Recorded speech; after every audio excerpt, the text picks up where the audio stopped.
네, 오늘 함께 읽은 본문 말씀 누가복음 9장 57절로 62절을 보면 예수님께서 제자들과 함께 길을 가시다가 세 명의 사람들을 만나게 되죠. 이 세 명은 모두 다 예수님을 따르고 싶어 했던 자들이었습니다. 여기까지만 보면 이들의 마음이 참으로 귀하고 아름답지 않습니까? 그렇다면 예수님께서 반갑게 이들을 맞이하시는 게 맞잖아요. 하지만 본문을 자세히 읽어보면 예수님은 이들에게 매우 생뚱맞게 반응하시는 것을 발견하게 됩니다. 예수님은 이들이 어떻게든 예수님을 따르지 못하도록 설득하기 위해 많은 시간을 들이시는 것처럼 보여요. 제자가 되고 싶어하는 사람들을 받아들일 마음은 없고 어떻게든 내쫓으려 하시는 것처럼 보이기까지 합니다. 하지만 정말 그런 것입니까? 12 제자 외에는 다른 사람들은 제자로 받아들이기를 거부하시는 것입니까? 그렇지 않다는 것을 우리는 너무나도 잘 알고 있죠. 예수님께서 바라셨던 것은 그들 역시 주님을 따르는 것이었습니다. 그러나 먼저 제자가 되기 위해선 지불할 대가가 있다라는 점을 진지하게 생각해 보라는 겁니다. 그들이 주님을 따르기로 결심한 이후에는 중도에 포기하지 않기를 원하셨기 때문에 주님을 따르기 위해 필요한 것이 무엇인지를 말씀하고 계시는 겁니다. 자, 그렇다면 예수님을 따르고자 했던 세 명의 지원자들에게 말씀하셨던 바를 통해서 주님을 따르기 위해 지불해야 하는 대가가 무엇인지를 살펴보는, 그래서 우리의 신앙을 점검해 보는 시간이 되었으면 합니다.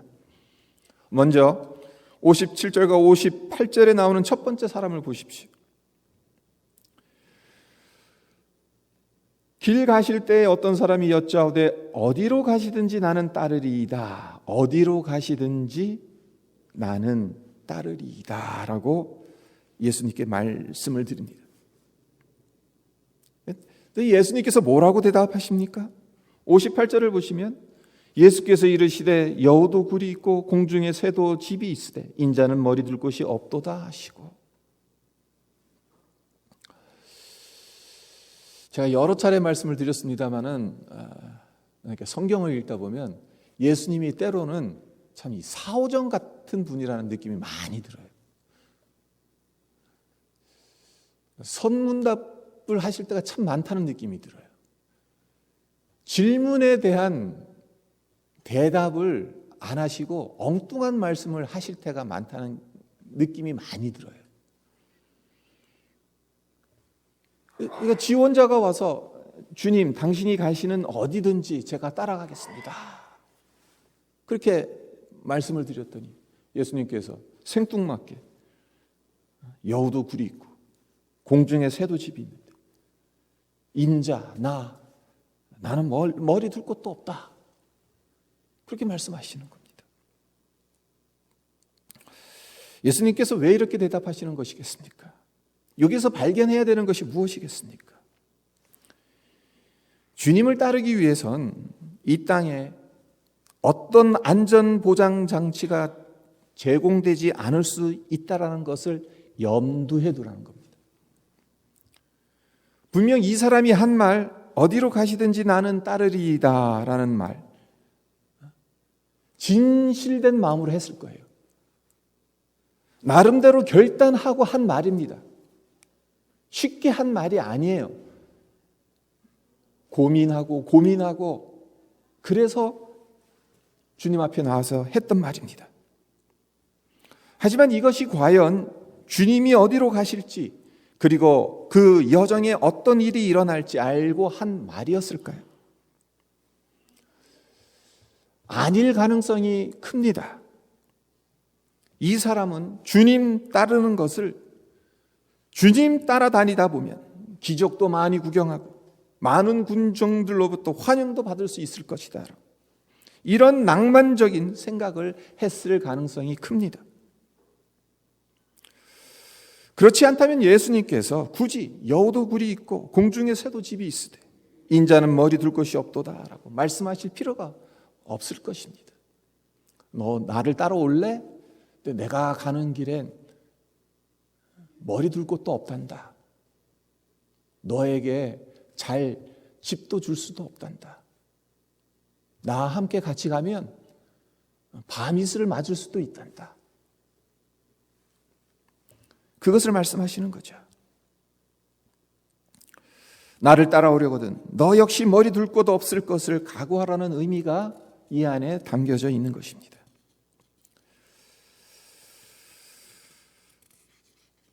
주님께서 이 땅에 오셔서 30년 넘게 살아가셨을 때 어떠하셨습니까? 이 땅에서 머리 둘 변변한 집 한 채 소유하시지 않았습니다. 노년을 위한 연금도 적립하시지 않았습니다. 예루살렘에 입성하셨을 때만 보세요. 어린 낙이 하나 없어서 어린 낙이 그거 얼마나 되겠어요? 값이. 그게 없어서 빌려 타셔야 했어요. 그뿐입니까? 십자가에 못 박혀 죽으셔서 묻히신 무덤, 아리마다의 부자 요셉이라는 사람의 것이었지 주님이나 그의 제자들이 돈 주고 산 것이 아니었습니다. 영광의 왕, 만유의 주제 되신 주님께서 머리 둘 곳조차 마땅치 않다고 말씀하신, 얼마나 아이러니합니까? 그러나 주님은 아무것도 가지지 않으셨습니다. 이 땅에 오신 주님은 하늘의 영광을 버리셨습니다. 하늘의 부유함을 땅의 가난함으로 바꾸셨습니다. 하늘의 통치권을 땅에서의 섬김으로 맞바꾸셨습니다. 주님의 제자는 어떤 자입니까? 주님을 따라가는 자들이잖아요. 주님을 닮아가는 자들이죠. 그러니까 결국 주님이 머리 둘 곳 없다고 하셨으니까 머리 둘 곳 없을 것을 각오하는 자들이 주님의 제자들이라는 것이죠. 이 세상의 안전장치에 연연하지 않는 자들인 것입니다.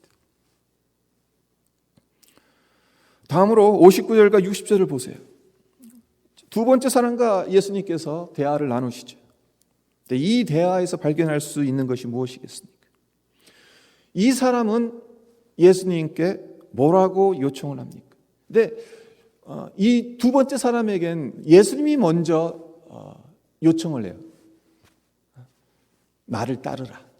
이 사람이 먼저 말하지 않았어요. 이 사람이 첫 번째 사람처럼 어디로 가시든 제가 주님을 따르겠습니다 라고 말하지 않았어요. 예수님께서 먼저 나를 따르라 라고 그렇게 말씀하시니까 이 두 번째 사람이 뭐라고 말합니까?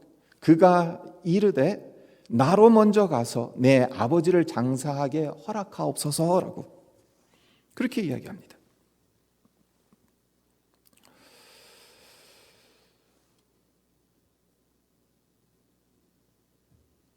주님을 따라가겠지만 먼저 가서 내 아버지를 장사하게 허락해 달라고 요청하는 것. 지극히 합리적인 요구입니다.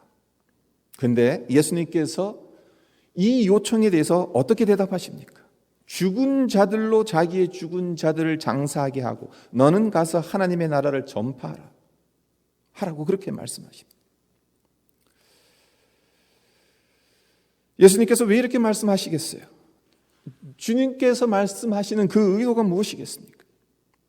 주님의 제자라면 이 땅의 인연에 연연하지 말아야 한다는 것을 말씀하고 있는 것입니다. 예수님께서 이렇게 말씀하시는 것 솔직히 너무 충격적입니다. 죽은 아버지 장사 지내고 예수님 따라가겠다는데 이 사람의 부탁이 뭐가 잘못된 것입니까? 허무맹랑한 요구를 하고 있는 것도 아닙니다. 주님이 동정심이라고는 눈꼽만큼도 없는 분이라서 죽은 아버지 장사도 지내지 못하게 하는 것이겠습니까? 어떻게 이런 말씀을 하실 수 있는 것이겠습니까? 우리는 예수님께서 이렇게 말씀하신 것을 오해해서는 안 됩니다. 주님께서 하신 말씀의 의도는 우선순위의 중요성을 강조하고 계시는 것입니다. 주님을 따르려면 다른 어떤 것, 다른 어떤 사람보다 하나님 나라를 우선순위에 두어야 한다는 것을 말씀하고 계시는 겁니다. 하지만 아무리 그렇다 해도 죽은 자들로 자기의 죽은 자들을 장사하게 하라는 말씀, 도저히 납득하기 힘들죠. 그런데 이 당시 팔레스타인 지역의 장례 문화를 들여다보면 예수님께서 이렇게 말씀하신 것을 어느 정도 이해할 수가 있습니다. 그 당시 팔레스타인 지역에선 사람이 죽으면 아주 짧은 시일 안에 매장을 합니다. 3일장, 5일장 하지 않아요. 대개 그날 매장을 합니다. 장례가 이것으로 끝나는 것은 아니라 보통 시신을 안장하고 난 1년 후에 1년이 지나면 이제 살들은 다 썩게 되고 뼈만 남겠죠. 유골들을 수습해서 오늘날로 치면 납골당에 유골을 안치한, 그렇게 해야 모든 장례의 절차들이 끝나게 되는 것입니다. 그러니까 사람이 죽으면 그날 장사 지내고 1년이 지나고 나서 그 유골들을 모아다가 유골함에 안장하는 것. 그러니까 1년이 걸리는 거예요, 이 장례가. 결국 예수님을 따르기는 하겠지만 먼저 아버지를 장사하게 허락해 달라는 이 요청은 그 안에 무슨 뜻이 숨겨져 있냐 하면은 최소한 1년 후에나 주님을 따라갈 수 있다는 것입니다. 아버지가 돌아가셔서 그 유골들을 다 1년 후에 수습해야 되지 않겠습니까? 그때까진 이 일을 해야 되지 않겠습니까? 한마디로 미루는 겁니다. 지금 해야 할 일이 있으니까 그 일을 마무리 짓고 주님을 따르겠다라는 뜻입니다. 우리에게 적용하자면 이런 의미가 되겠죠. 지금은 공부해야 하니까 주님의 제자가 될 수 없다는 겁니다. 지금은 돈 벌어서 가족들을 부양해야 되니까 주님을 따를 수 없다는 겁니다. 지금 바쁘니까 나중에 시간 나면 그때 가서 주님 따르겠다라는 의미입니다. 많은 사람들이 이렇게 생각하고 주님께 허락을 받으려고 하죠. 하지만 우리가 분명히 기억해야 할 것이 있습니다. 그것이 무엇인가 하면 주님은 그런 취급을 받으셔도 되는 분이 아니라는 것입니다. 주님께는 첫 번째를 드려야지 남은 것을 드리는 것이 아니에요. 우리는 자꾸 우리의 믿음이 연약해서 그런지 모르지만 첫 번째 거를 드리지 못하고 남은 것들 중에서 자꾸 드리려고 하는 그런 경향이 있습니다. 그러나 지금 이 두 번째 사람을 통해서 예수님께서 말씀하시고자 하는 바는 예수님은 그러한 대우를 받을 분이 아니라는 거예요. 그런 취급을 받으셔도 되는 분이 아니라는 것입니다. 이 세상 어떤 사람보다 더 소중한 분이 예수님이라는 것입니다. 그렇기 때문에 주님을 따르겠다라고 한다면 그의 부르심을 가볍게 여겨서는 안 되는 거예요. 이 세상 어떤 것보다 소중하게 여기고 최우선 순위에 두어야 한다는 것입니다. 그렇습니다. 주님을 따르기 위해선 심지어 피를 나눈 가족들의 일보다 주님의 부르심을 더 중요하게 여겨야 합니다. 이것이 주님을 따르기 위해 지불해야 할 두 번째 대가입니다. 마지막으로 세 번째 사람을 통해 주님을 따르기 위해 지불해야 될 대가가 무엇인가? 61절을 보세요.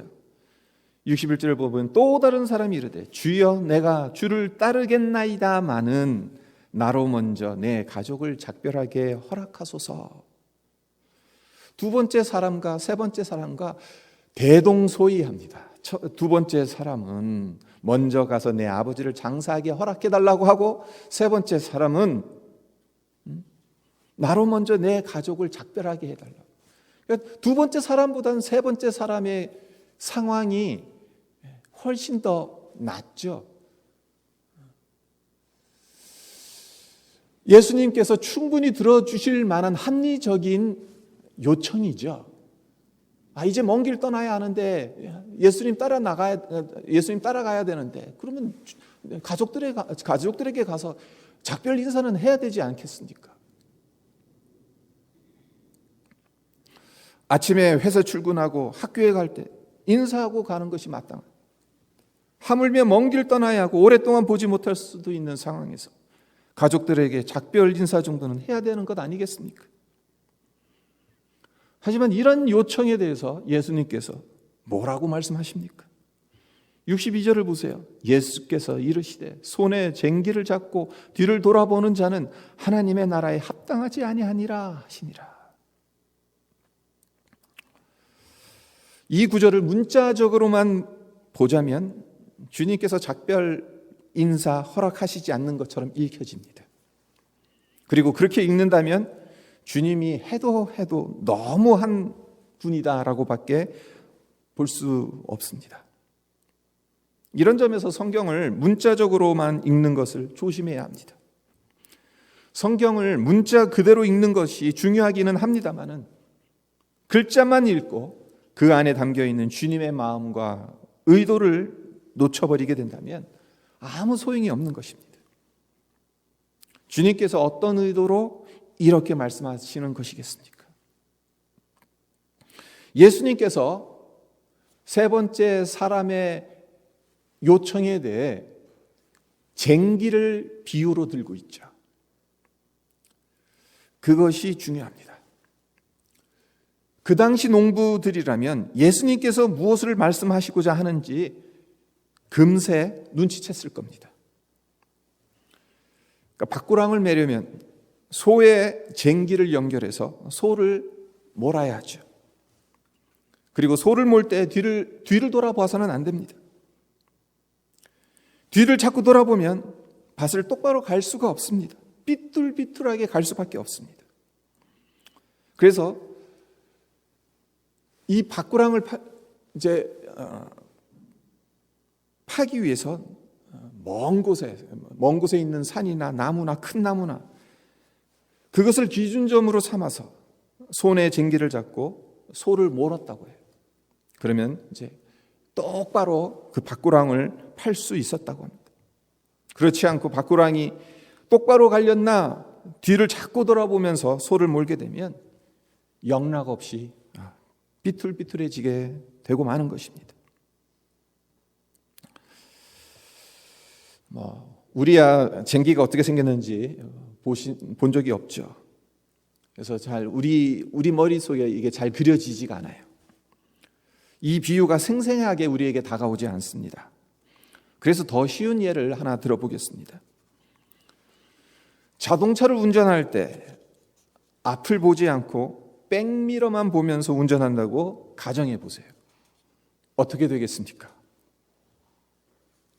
백미러는 차선을 변경하거나 교통 흐름을 파악할 때 잠깐 보라고 있는 것이지 운전하는 내내 앞을 보지 않고 백미러만 본다면 운전을 똑바로 할 수 없을 것입니다. 10중 8구 사고가 날 것입니다. 주님의 제자가 되는 것도 마찬가지입니다. 주님의 제자가 되기 위해선 뒤를 돌아보지 말아야 합니다. 물론 교통 흐름을 파악하기 위해 백미러를 잠깐 봐야 하는 것처럼 주님을 따를 때에도 우리의 삶을 되돌아봐야 해요. 점검해야 돼요. 무조건 앞만 보고 가는 것도 잘하는 것은 아니에요. 하지만 중요한 것은 우리의 마음의 중심이 앞에 있냐, 뒤에 있냐, 어디에 마음을 집중하고 있냐, 그것이 중요하다는 거예요. 이 세 번째 사람이 가족에게 작별 인사를 하기 위해 집으로 다시 돌아가면 가족들에게 무슨 말을 했겠습니까?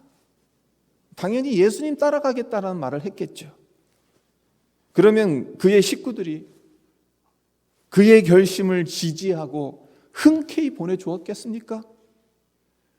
그럴 수도 있겠죠. 하지만 그렇지 않을 가능성이 훨씬 더 큽니다.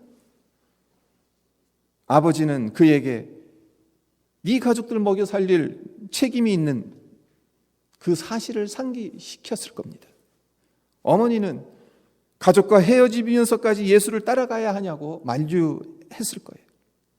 아내는 코 흘리게 자식들을 보여주며 이 아이들 나 혼자 어떻게 키우냐고 눈물을 흘릴 수도 있을 것입니다. 자, 아버지, 어머니, 아내, 자식들 그렇게 쳐다보고 그렇게 말하는데 과연 처음에 결심한 대로 예수님을 따라갈 수 있겠습니까? 못 따라갑니다. 예수님은 이 사실을 알고 계셨기 때문에 작별 인사로 집으로 돌아가는 것이 잘못된 것은 아니지만 그로 인해 예수님을 따르는 것을 막기 때문에 쟁기를 비유로 들며 뒤를 돌아보지 말라고 말씀하셨던 것입니다. 우리는 출애굽한 이스라엘 백성들이 광야길을 지나가면서 불평, 불만을 늘어놓았던 것을 잘 알고 있습니다. 조금만 힘들면 이제까지 왔던 그 길을 되돌아보면서 애굽으로 다시 돌아가자라고 말했습니다. 애굽으로 돌아가는 것이 약속의 땅을 향해 나아가는 것보다 훨씬 낫다고 생각했습니다. 그러니까 뒤를 돌아봤을 때 앞으로 나아가는 것에 그들의 마음을 전적으로 집중하지 못했던 거죠.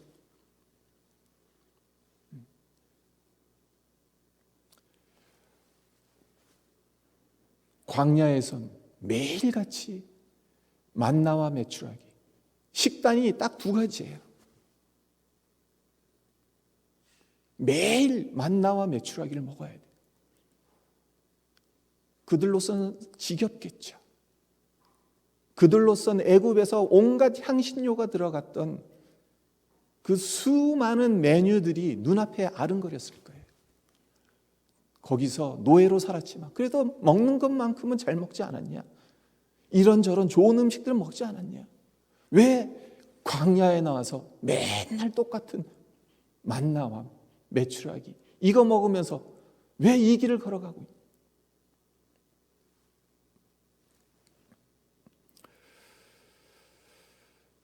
우리 역시 주님을 따르겠다는 헌신을 가로막는 그 어떤 것, 그것이 아무리 중요하고 합당한 것이라 할지라도 그것 때문에 뒤를 돌아보고 마음을 빼앗겨서는 안 됩니다. 우리 모두는 주님을 믿는 성도들입니다. 하나님의 자녀입니다. 그리고 주님의 제자이기도 합니다.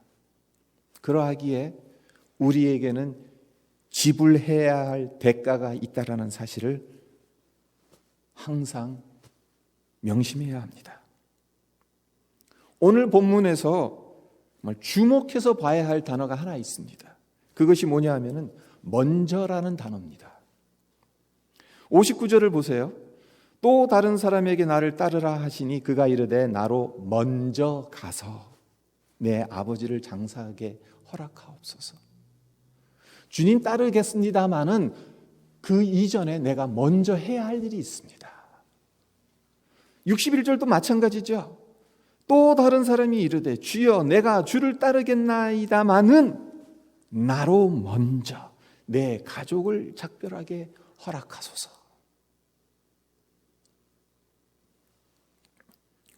그들에게 먼저의 주체는 주님이 아니었습니다.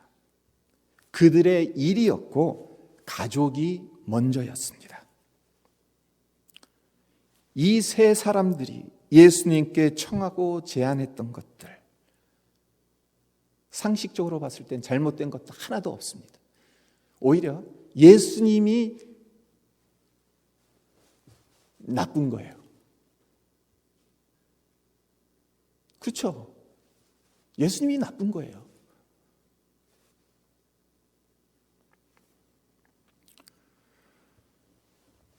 하지만 우리가 기억해야 되는 것, 주님을 따르려면 그 어떤 것보다 주님께 우선을 두지 않으면 안 된다는 것을 신중하게 생각해야 한다는 사실.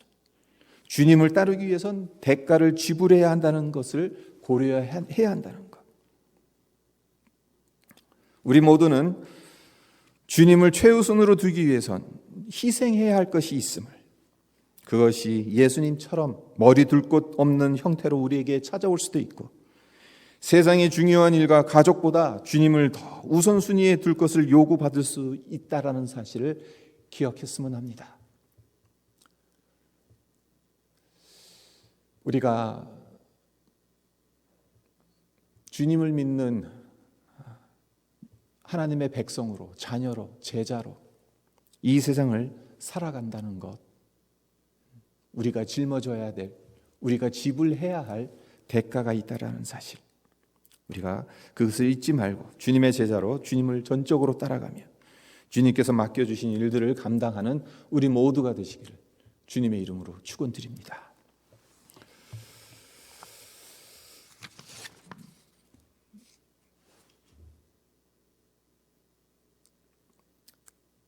우리 함께 잠깐 오늘 말씀 묵상하면서 함께 기도했으면 합니다. 주님 앞에 나온 세 사람, 다들 예수님을 따르고자 했던 사람들입니다. 그냥 소풍길 나온 사람들이 아니에요. 나름대로 결단한 사람들이에요. 예수님 따라가겠습니다. 예수님이 나를 따르라고 말씀하셨을 때 거절하지 않았습니다. 안 가겠습니다. 그렇게 말하지 않았습니다. 그들이 말했던 것, 그러나 먼저 내 아버지 장사할 수 있게 허락해 주십시오. 먼저 내 가족에게 작별할 수 있는 시간을 주십시오. 예수님을 따르겠습니다마는 먼저 이것들을 하게 해 주십시오. 잘못된 것이 하나도 없습니다. 네, 주님께서 요구하신 것, 주님께서 주님을 따르기 위해서 필요한 것, 그것은 이 세상의 그 어떤 것들보다 주님께 우선순위를 둬야 한다. 주님은 이 세상 다른 어떤 것들보다 더 귀하고 소중한 분, 남겨진 것을 주님께 드리는 그러한 취급을 받으셔야 되는 분이 아니라는 것을 주님께서 이러한 식으로 우리에게 말씀하고 있는 것 아닌가. 우리가 이 세상을 살아가면서 참 분주하죠. 고단합니다. 세상 속에서 해야 할 일들이 참으로 많습니다. 고민해야 되고 또 생각해야 되고 해야 할 일들, 정말 먼저 해야 할 일들이 산처럼 쌓여 있는 것들이 얼마나 많은지 모릅니다. 근데 정말 우리가 하나님의 백성으로서, 주님의 제자로서 무엇을 먼저 생각하고 있는가? 무엇을 우선순위로 두면서 살아가고 있는가? 우리의 마음이 정말 앞에 있는가 아니면 뒤에 있는가? 우리 자신을 살펴보고 또 성령께서 우리의 마음을 감동을 주셔서 정말 주님을 따르는 하나님의 백성으로, 하나님의 자녀로, 주님의 제자로 살아갈 수 있도록 하나님, 주님이 먼저가 되게 해 주십시오. 주님이 나의 최우선 순위가 되게 해 주십시오. 그러한 믿음의 결단을 올려드리는 시간이 되었으면 합니다. 기도드리겠습니다. 아버지 하나님, 우리가 이 세상을 살아가면서 참 일들을 겪게 됩니다. 이 세상에서 얼마나 분주하게 살아갑니까? 직장에서 또 가정에서